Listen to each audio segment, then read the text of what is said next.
Maybe not the organization of it, but pretty close to what we do. Try to keep it high energy. If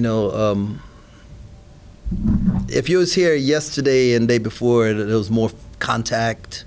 We had 2 really tough days yesterday, and today was probably a little lighter. We got into the scout a little bit today. So, but as far as, what we try to do, pretty close, maybe a little bit different in the organization of it. How much of a comfort is it with the conference season approaching that you're not breaking into something new? Comfort may not be the right word. I think one of y'all told me there was 9 teams in our league, projected to go to the tournament, and I was trying to figure out who the one was that wasn't, and so I don't know there's a comfort in playing in our league, but I do like our guys, so. How important is this game? Because they're playing much better in Nebraska. It kind of replicates what you might see now. Yeah, no, it's a really good test for us. Fred obviously does a great job with those guys. Their defense from last year is much improved. And so, we had a coach at Baylor named Tim Maloney, and we would have these long meetings about what we needed to do to win and how we should guard certain things, and he wouldn't say anything in the meeting. And when it was over, he would stand up and say, "I hope we make shots." And with these guys, you got to make shots, and because they're going to guard, inside the arc and the paint, and make you have to shoot threes, and if we just settle for a bunch of bad threes that we don't give ourselves a chance to get an offensive rebound by moving them, it's going to be a long night. So I hope we make shots. It seems that their season kind of flipped when they had Derek Walker back. What's he done to be that kind of difference maker? Have you watched him? I mean, they say he's 6'9", but I mean, Zach Edey didn't bother him. His length, his ability to score, I thought he was left-handed, right? I was watching film and, just watching some games on and off, and then when we were doing the scout, one of the guys said, he had a big kid, Walker, and I said, yeah, the left-handed kid, and they said, no, he's right-handed. And, he can score over either shoulder. He takes his time when he catches it. He's not rushed. When you have a guy like that probably commands a double team, then somebody's going to be open, and then you get good ball movement. So, and he's from Kansas City, so he's going to be fired up to play back home, and so he's tough, hard to guard. You obviously coached against Marquis for a few years when you were at Baylor. He's obviously having a lot more success now with his facilitation and assist numbers being up. Can you describe what you think has allowed him to do that more this season? Well, there's an easy answer, but I don't know how to say it without somebody being mad about what I said, so I'm not going to give you that easy answer. I think that Marquis is learning how important it is to get all of his teammates involved, and is gaining great joy in watching his teammates have success, and realizing that when that happens, it makes the rest of it easy for him, because by nature, the thing that gets him going is scoring, right? And I understand that. And I've coached guards who, the thing that got him going was seeing the ball go in the hole, so I understand that. But he's really embraced it, and it's really a sacrifice to him, his ego, but it makes his game so much better, and it makes us better as a team. You said that he's grown an appreciation for that. Can you describe how you think he got to that point, whether it was conversations with you, teammates, your staff? It's the whole staff, and just he wants to win, right? And so he's learning and seeing what's going to give us the best chance to have the most success. And one thing you can never not say about Marquis is not a competitor, right? So whatever you need him to do to give yourself a chance to win, he's willing to do it. How difficult was it to get him to buy into that and not give up the offensive outlook? Because he's still shooting the ball. It's not like he sacrificed that, but he's doing both. I won't say it's difficult, right? I think it just took him being able to see the game differently, and and that's hard for a guy who's done it a certain way for a long time to do, and his willingness to do that shows his coachability. How much did you show him film of the guards that you worked with in the past and the success that they had? We showed some film of it, but it was more just showing him the situations that we were in and how we can make it better. A lot of practice film, and he spent a lot of time with Coach Perry. Coach Perry's done a great job with the guards, and so. Coach, there's a lot of K-Staters in Kansas City. You obviously played a lot of games up there, the Big 12 tournament, but just how looking forward are you to playing in front of, some fans who haven't seen you guys play yet? I'm excited. I don't know what the numbers are. I'm hoping that we have a really great crowd, and it's a real home court advantage. It's nothing like playing in Bramlage when you have everybody packed in there, and the fact we were playing at a neutral site, I'm looking forward to it, and it kind of gives you a setup for the Big 12 tournament. And I've never played in the Big 12 tournament where we had a home court advantage, so I am looking forward to that. And what's your opinion on neutral site games? Obviously, you guys played in the tournament, but just home and away games so far. Just kind of curious what you think about those. They all serve a purpose, and this game to me is closer to not necessarily location, but team-wise to the Butler game, and I want to see if some of the changes we made in how we prepared for it, our travel and all of that, if it pays dividends. The previous staffs, they've always tried to play at least one game in Kansas City or Wichita every year. Is that something you want to continue in the future? I'm going to talk with Casey Scott and find out what's best for our athletic department.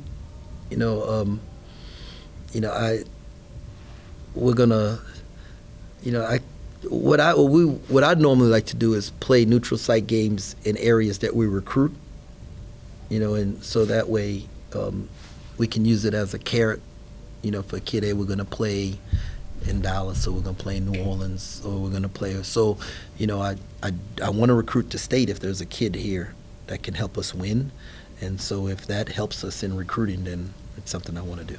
We've also seen you when it comes to rotation number-wise. We've seen you play with 7 guys. We've seen you play with 9, 10 guys. Is there an ideal number in there that you want to hit going into every game, or have you noticed any big differences there when you play more than less? I'm usually trying to keep most guys around 30 to 32 minutes or so. Every now and then one gets over that, or a couple of them will get over that, but normally it's just a feel. My goal is to give everybody that does a good job in practice an opportunity, but sometimes that doesn't work out. So the ideal rotation is an 8-man rotation, but I don't know that we have an ideal rotation right now. You talked a little bit ago about how this game reminds you a little bit of Butler and the opponent, and hoping you learned a little bit from the travel aspect of things.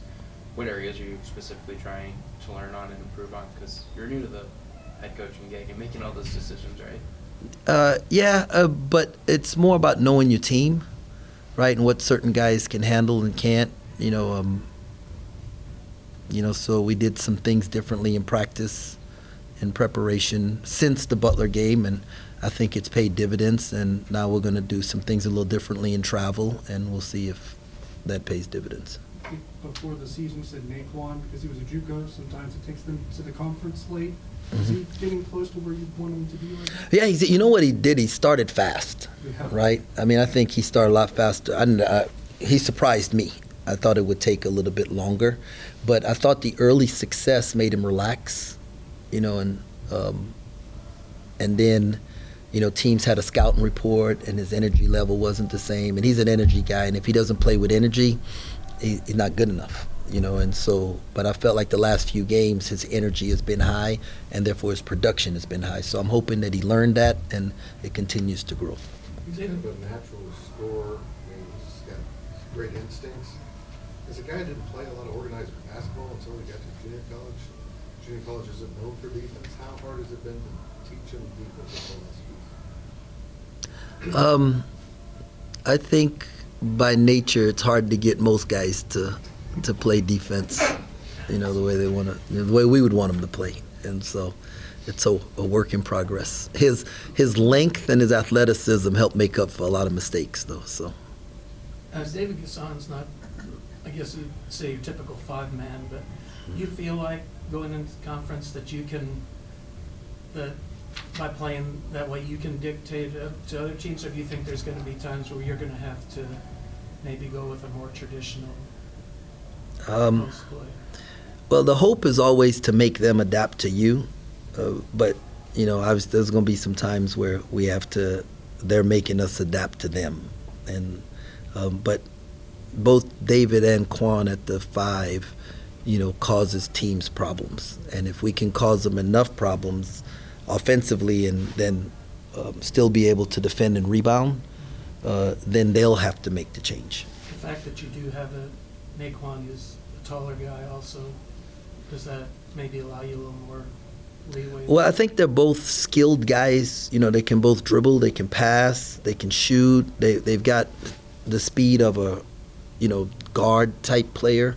They're just thin, and so you hope they're not weak though. They're just thin, and so if you hope that if you can handle and rebound, the other guys can help us rebound on the other end. Then we get to make the other team make the adjustment instead of us. What do you remember most about Fred Hoiberg's teams at Iowa State? Offensively, they were hard to guard. His spacing, and he runs so much stuff. A true story. The TV camera caught a clip of his play call sheet, right? And it was in his hand, and the camera got a hold of it, and we blew it up. And there were like 60 calls that you can make out. And we thought we had Fred Hoiberg's call sheet, right? Oh, man, we got 60 of them. And then we went to play them at their place, and somebody had lost a sheet. Like it was like either thrown away or whatever. There were like 200 calls on the front and back of it. And we're like, God, we didn't even have like an ounce of his thing, And if you ever watch him, he used to have this thick white pad that had a half court on it, and he has a marker, and in timeout he just brings him in, he says, we're going to do it, and he draws up a play, and he rips it off, and he throws it in the trash can. And I mean, he's just like so playing his teams, it's less about actions and more about personnel, and he tries to manipulate and put his guys in a position to operate in their strength in space. And so that's one of the things we'll have to figure out, how to shrink the space but still, guard the guys. Dorian Finister had probably his best game of the season against Incarnate Word. Have you seen an uptick in practice last couple of days from his confidence? I don't know if it's I think I gave Dorian a chance, early enough, and then he went out there and was aggressive. Whereas I thought the times before he went out there trying not to make a mistake. And when you're passive and, you never want to get subbed out because you didn't do anything. You rather get subbed out because you tried to do too much. And so I wanted him to go out and be aggressive, and he did, and it helped him. And, I'm hoping it continues to build, and hopefully I can figure out ways to get him in situations that allow him to be successful. Before your most recent game, watch Bebe go through a little bit of a workout by himself. Where's he at right now in his recovery? He's getting close. We'll see how he responded to practice today and stuff. How would you rate the way Ish has played this season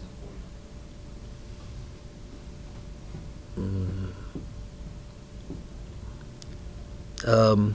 Ish is trying to learn what it takes to win at the way we want to win.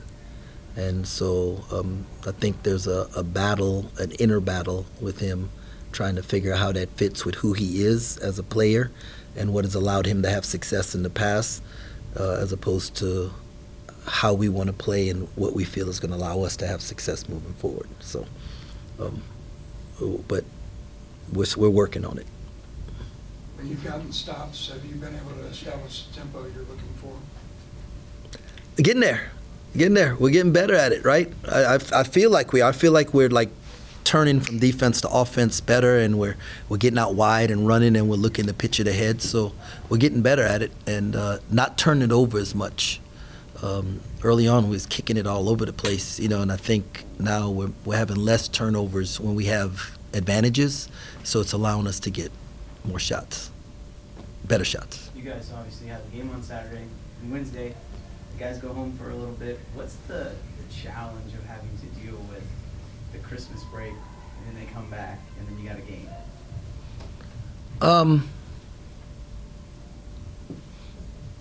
The weather, if they make sure they get back on time. I mean, that's like, I think the Christmas break is great.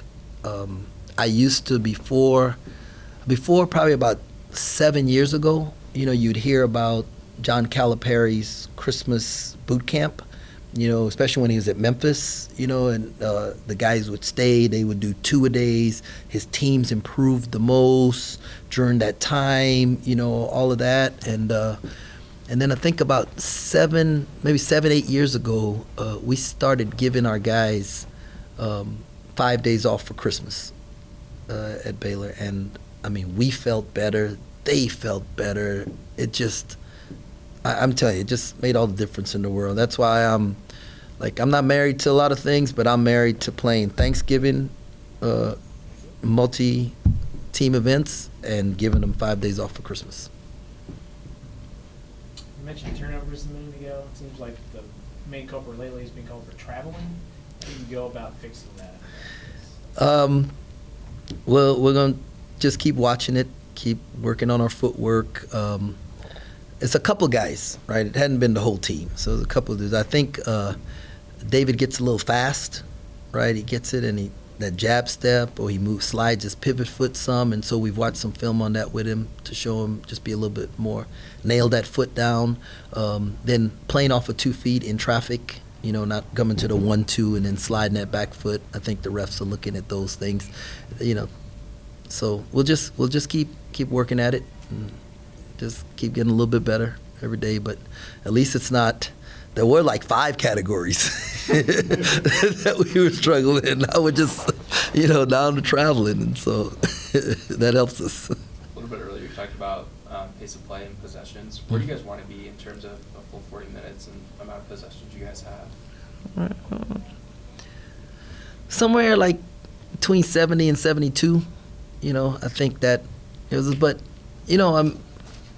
I can say like, man, I'd like to play this way, and then like, I don't know if you watched the Missouri-Kansas game, right? Like, Missouri wants to play fast. I love Dennis Gates. I think he does a great job, great coach and everything. But I don't know that if my team is playing against another team that is physically better than us, if it's smart, right, for me to play more possessions and fast and allow them to play in space. So in football, right, you shorten the game, right? We stay longer in the huddle, we take our time, grind out, long drives, keep the offense off the field.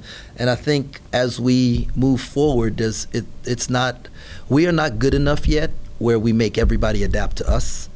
And so moving forward now, as we're playing better team, every team we play from here on out, we can play well and they can still beat us. Okay, that's just what the nature of it is. And so we have to control certain things, and at some point in time it's going to be tempo, and so it won't be 70.